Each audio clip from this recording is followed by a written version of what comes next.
بسم اللہ الرحمن الرحیم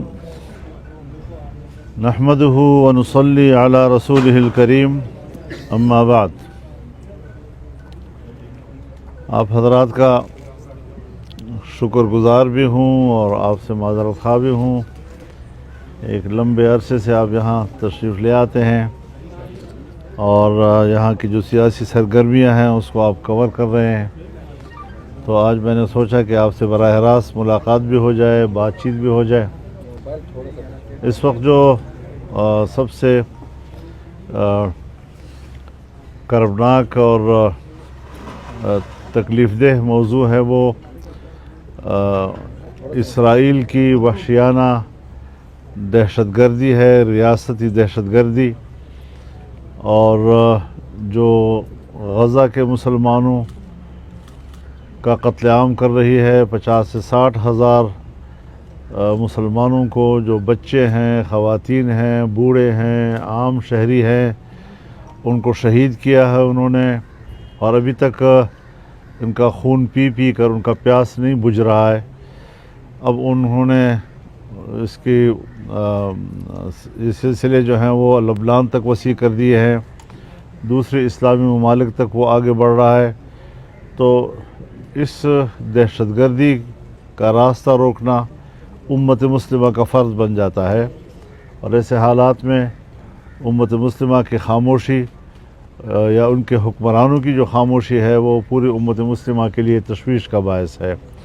ہمیں بڑا واضح موقف لینا چاہیے، عملی اقدامات کرنے چاہیے، اور فلسطین کی آزادی اور مسجد اقصیٰ کی آزادی کے لیے مسلمانوں کو ایک متحدہ کمانڈ میں آنا چاہیے، مشترکہ دفاع میں ان کو ایک پالیسی بنانی چاہیے۔ یہ بھی بڑی واضح بات ہے کہ اسرائیل اس وقت جو اسلحہ استعمال کر رہا ہے اس میں امریکہ اور مغربی دنیا کا اسلحہ شامل ہے، اس کی پشت پر وہ لوگ موجود ہیں، اور انسانی نسل کشی کے اس عالمی سطح کا جرم جو کر رہے ہیں، انسانی جرم کا ارتکاب کر رہے ہیں، کس بنیاد پر آج کے بعد امریکہ کو یا مغربی دنیا کو انسانی حقوق کی بات کرنے کا حق حاصل ہوگا، جبکہ انسانوں کا خون ان کے ہاتھوں سے ٹپک رہا ہے اور وہ عالمی دنیا کی قیادت کی بات کرتے ہیں۔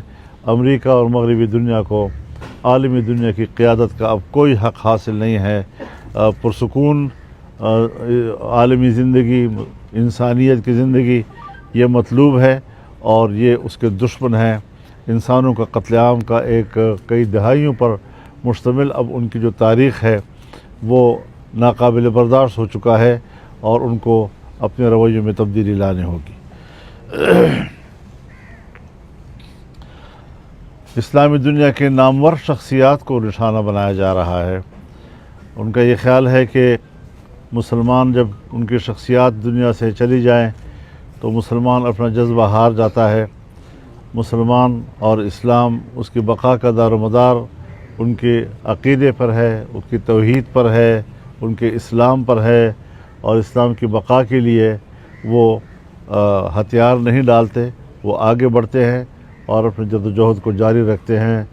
شخصیات آتی ہیں جاتی ہیں، اس نے ایک دن تو دنیا سے جانا ہی ہے، لیکن عقیدہ جو ہے وہ دائمی ہے، وہ برقرار رہتا ہے، اور آج بھی مسلمان اگر زندہ ہے تو توحید پر مر مٹنے کے جذبے کے ساتھ زندہ ہے۔